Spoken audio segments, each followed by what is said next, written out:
नमस्कार दोस्तों, आप देख रहे हैं जस्ट नॉलेज। और हम लोग आज देखेंगे एक बहुत ही महत्वपूर्ण टॉपिक जो भारत और नेपाल के बीच में इस समय विवाद चल रहा है, वो है काला पानी को लेकर। काला पानी पर क्यों है ये विवाद और इस फसाद की जड़ में आखिर ऐसा क्या है? क्या चीन की है नज़र या चीन के इशारे पर नेपाल उठा रहा है ये मुद्दा? आइए जानते हैं। नेपाल के प्रधानमंत्री केपी शर्मा ओली ने कहा कि उनकी सरकार एक देशभक्त सरकार है, वह किसी को भी नेपाल की 1 इंच ज़मीन पर कब्जा करने की अनुमति नहीं देंगे। ओली ने कहा कि वह भारत से कहेंगे कि वह काला पानी से अपने सुरक्षा बल हटा ले। हालांकि भारत ने इस पर अपनी कोई प्रतिक्रिया नहीं दी है। ऐसे में सवाल उठता है कि इस फसाद की जड़ में क्या है काला पानी? इस काला पानी पर क्यों है चीन की नज़र? इसके साथ यह भी जानेंगे कि क्या है सुगौली की संधि। बात है 31 अक्टूबर 2019 की। जम्मू कश्मीर और लद्दाख के नए केंद्र शासित प्रदेश के रूप में गठन के बाद भारत सरकार ने देश को जो नया नक्शा दिया या जारी किया, उसी के बाद ये विवाद की स्थिति बनी है। इस नक्शे में काला पानी को भारतीय नक्शे में शामिल किया गया है। इसके साथ पाकिस्तान के कब्जे वाले गुलाम कश्मीर को नवगठित केंद्र शासित प्रदेश जम्मू कश्मीर का हिस्सा दिखाया गया है, तो गिलगित बाल्टिस्तान को लद्दाख का हिस्सा बताया गया है। तो यहीं से ये विवाद उठता है। तो नेपाल सरकार ने 6 नवंबर 2019 को ही काला पानी को भारतीय नक्शे में शामिल किए जाने पर आपत्ति जताई थी। वहाँ के प्रधानमंत्री ने भी कहा था कि नेपाल सरकार किसी को भी अपनी ज़मीन पर कब्जा नहीं करने देगी। भारत सरकार ने भी कहा है कि उसका नक्शा सही और पूर्व स्थितियों पर आधारित है। उसने किसी पड़ोसी की ज़मीन पर कब्जा नहीं किया है। काला पानी का विवाद भारत नेपाल के बीच है। काला पानी अपनी भौगोलिक स्थिति के कारण पूरा भू सामरिक दृष्टि से भारत और चीन के लिए बेहद उपयोगी है। चीन के नज़दीक होने के कारण यह त्रिकोणीय इलाका बहुत संवेदनशील है। काला पानी काली नदी का उद्गम स्थल है। काला पानी उत्तराखंड के पिथौरागढ़ जिले में 35 वर्ग किलोमीटर का एक भूभाग है। उत्तराखंड के धारचूरा इलाके से छूने वाली नेपाली सीमा से काला पानी इलाका सटा हुआ है। भारतीय राज्य उत्तराखंड की नेपाल से 805 किलोमीटर सीमा लगती है और 344 किलोमीटर सीमा चीन से मिलती है। अब जो इसकी फसाद की जड़ है वो ये है कि भारत ने इस नदी को अपने नक्शे में शामिल किया है। 1816 में ईस्ट इंडिया कंपनी और नेपाल के बीच सुगौली की संधि हुई थी। तब काली नदी को पश्चिमी सीमा पर ईस्ट इंडिया और नेपाल के बीच रेखांकित किया गया था।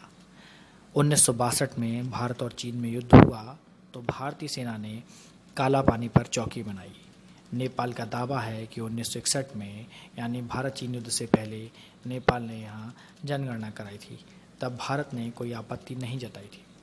नेपाल का कहना है कि काला पानी में भारत की मौजूदगी सुगौली की संधि का उल्लंघन है। आइए जानते हैं कि संधि है क्या।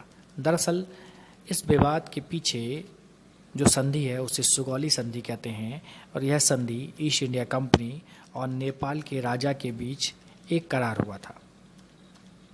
इस करार में बताया गया था कि 2 दिसंबर 1815 को इस पर साइन किए गए और 4 मार्च 1816 को इसको लागू कर दिया गया। इस संधि के तहत नेपाल ने अपने नियंत्रण वाले भूभाग का लगभग 1/3 हिस्सा गंवा दिया।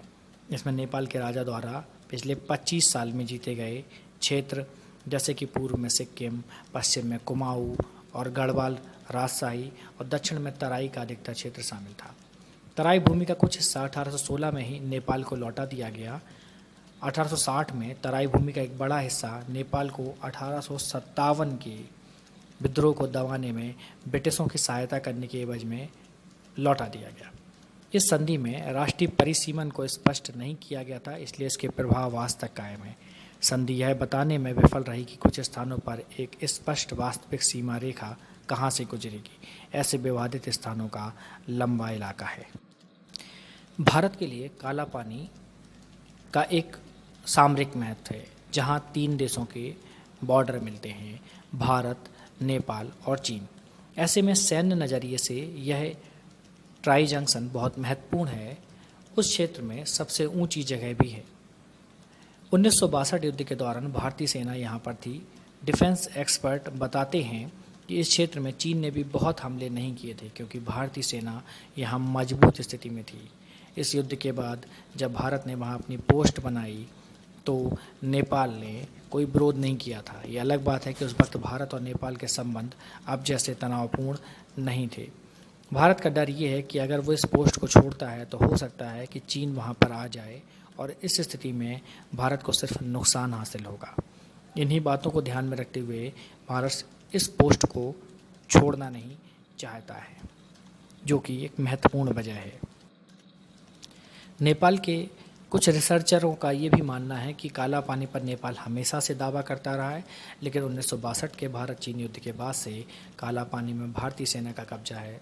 काला पानी क्षेत्र में महाकाली नदी का रोल भी अहम है। यह पहाड़ी नदी बराबर अपना रास्ता बदल रही है। ऐसे में बॉर्डर में भी थोड़े बहुत बदलाव आते रहते हैं। 1998 में नेपाल के लिए घरेलू राजनीतिक कारणों से इस पर विवाद खड़ा करना आसान हो गया।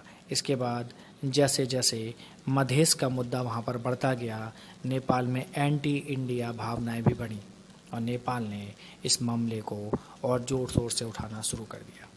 नेपाल का ये डर है कि अगर भारत इस हिस्से पर अपना दावा जताता है तो नेपाल क्या करेगा? क्या उसके संबंधों में चीन के साथ भी कोई गिरावट आ सकती है? इसके अलावा अगर इंडिया उसको अपने नक्शे में दिखाता है तो क्या नेपाल के सम्मान को ठेस नहीं पहुंचेगी? तो ये सारी चीज़ें नेपाल में चल रही हैं। भारत और नेपाल दोनों ही काला पानी को अपना अभिन्न अंग बता रहे हैं। भारत कहता रहा है कि काला पानी उत्तराखंड के पिथौरागढ़ जिले का भाग है। उधर नेपाल दावा करता रहा है कि काला पानी उसके दार्चुला जिले का हिस्सा है। यह क्षेत्र 1962 से इंडो तिब्बतन बॉर्डर पुलिस के पास है। काला पानी क्षेत्र से होकर जो महाकाली नदी गुजरती है, उसका स्रोत भी दोनों देशों के बीच में अभी विवादित है। तो उम्मीद करता हूँ कि आपको आज का ये टॉपिक पसंद आया होगा। अगर पसंद आए तो लाइक करना, सब्सक्राइब करना ना भूलें। Thank you.